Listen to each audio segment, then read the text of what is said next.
Hi, my name is Guy Griffiths from GG Fit, and I'm going to take you through a 10-minute talk on health seekers that I've recently given at a couple of events, including the GM Active Health Advisory Group, talking about new strategies for leisure and how the leisure sector and fitness clubs in general can reach out and attract new demographics and support people with their health who aren't currently interested in visiting the gym.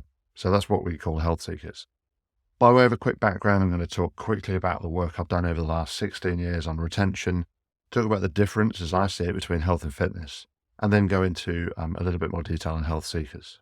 So the first couple of minutes, just quickly, 1 minute on retention and then a couple of minutes on health and fitness. This is what I talk about a lot with fitness clubs, private clubs, public leisure trusts or local authorities. We've worked with boutiques, we've worked with budget gyms as well. And the retention cycle is something that I talk about a lot, keeping members active, getting members back from the recovery zone. If I was to boil all this down into a very simple statement, the key to good member retention is basically talking to people. The secret, however, to great member retention is talking to the right people in the right way at the right time. And one of these icons on the right here, the heart with the little heartbeat going through it, represents the body composition that we use a lot within clubs. They're a great retention tool, a really good interaction opportunity, which is great for retaining members. But I'm not going to go into much more of the detail here. I want to talk about health and fitness specifically. We do very well in the fitness industry, but we only engage with 15% of the population, certainly here in the UK. And actually, we could probably be quite rude to some of our members. I'm not suggesting we do, but they'll still be back tomorrow. We do work hard at retaining them, and it is an art, but actually fitness is only for a very small proportion. If we spread out a little bit and think more about activity, there are many more people who are being active. And some of those people are tracking that activity, although most people with Apple Watches or Fitbits are wearing them more as a fashion accessory. And we can use that data to help measure and help motivate and educate them more. So being active opens up a little bit more of the population.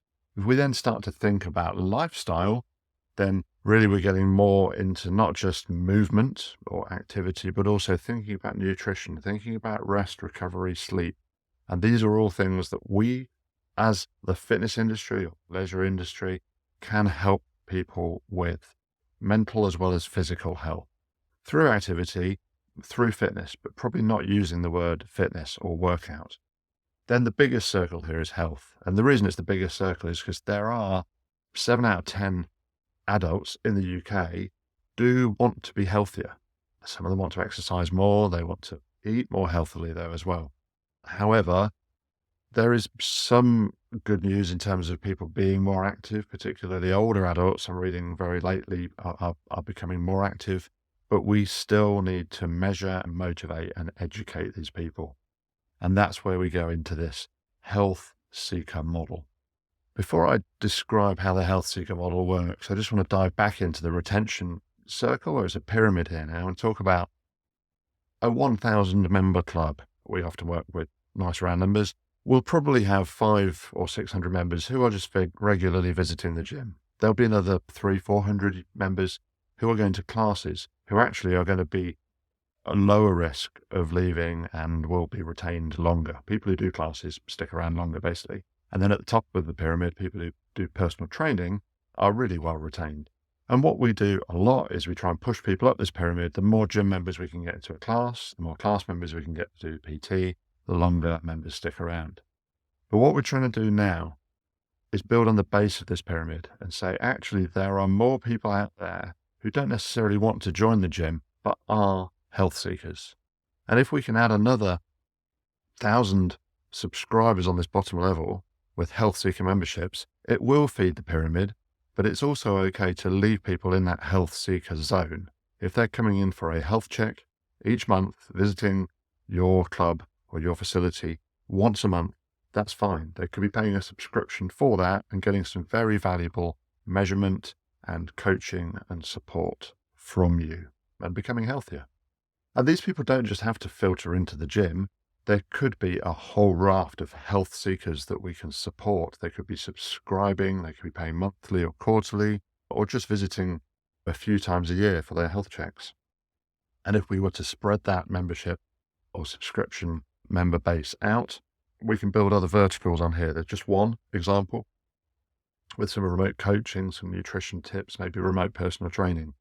But to get people to do EMS workouts, or there's all sorts of other packages that we can build and build business verticals on there. And people will flip flop. They'll go up that pyramid, hopefully, as well, but they'll flip flop as well and become gym members in the winter, maybe, but then go back to a remote coaching membership in the summer while they're outside running or, say, playing tennis. So this is a model where we're building more opportunities and diversifying, but using the kit that we have, the body composition machines like Tanita, Body Tracks, InBody, others are available, and supporting people through coaching. So the way that we see the Health Seeker model working, and we've been running a lot of pilots with this, a health check is a measurement, like the lady here on the scales. So getting your body composition, it doesn't have to be body composition, but it is a great way of educating people about their health. There's then, after the measurement, which takes seconds, but let's say a minute or two, there's then 30 minutes, typically, coaching conversation. That's where the real value is. And where we have coaches who are really listening to these members or subscribers or customers, talking to them about their choices and what changes they're going to make, booking a follow-up appointment to come back next month and see how they've got on. It's really powerful, and people come back and are getting healthy, as you'll hear from some of the Health Seeker stories we've got out there. The success factors we've seen, it's all about the processes and the systems.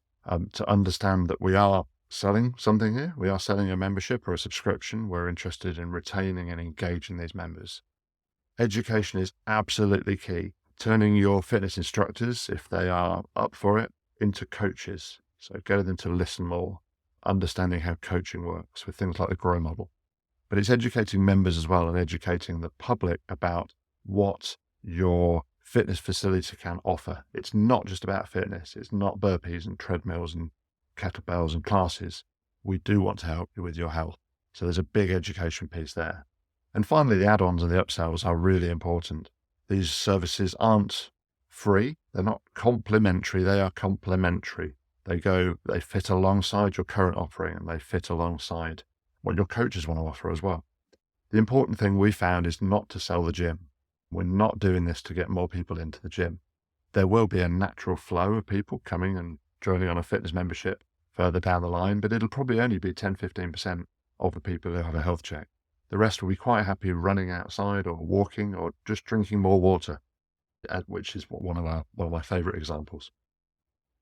So just a couple more things. Another way of looking at this model is looking at a value line here.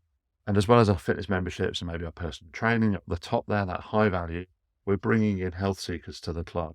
Probably a lower cost, a simpler entry point for them, and then maybe growing people at that cost model. The Feel 5 Years Younger program, I'll tell you a bit more about in a moment, it's a 12-week program that basically helps people. It's a product or a service. And another entry point further back is maybe something like the well-being score from Humans or the Newton movement quotient, something else we've developed. Simple questionnaires to nurture and get people interested in coming in for their first health check. And you can see, yeah, we are trying to progress people up this curve. But in the same way, and all the work I've done on retention over the last 15, 16 years, I can see us saving members, people who want to cancel because they want to run outside or they just are not interested in the gym at the moment. We can drop them back down. We can downgrade them and keep them as members or subscribers. A little bit more about the Feel 5 Years Younger program. This is something that we are running pilots over the summer of 2024 with. It's a 12-week support program. It's a behavior change program for people seeking better health. The idea is that they get a metabolic age measurement. They don't necessarily want to work out, but they do get support. They get coaching through regular appointments, 4 appointments over the 12 weeks. There are sessions that we're running or that coaches are running in clubs to get people engaged, not just in activities, but in thinking about hydration, in thinking about sleep as well. There are a lot of communication. There's lots of collateral that we send out, not just information, but also requesting information back. So surveys, quick questionnaires that just ask how they're feeling this week, what changes have they made, what effect is it having, and really keeps people, nudging people towards that behavior change.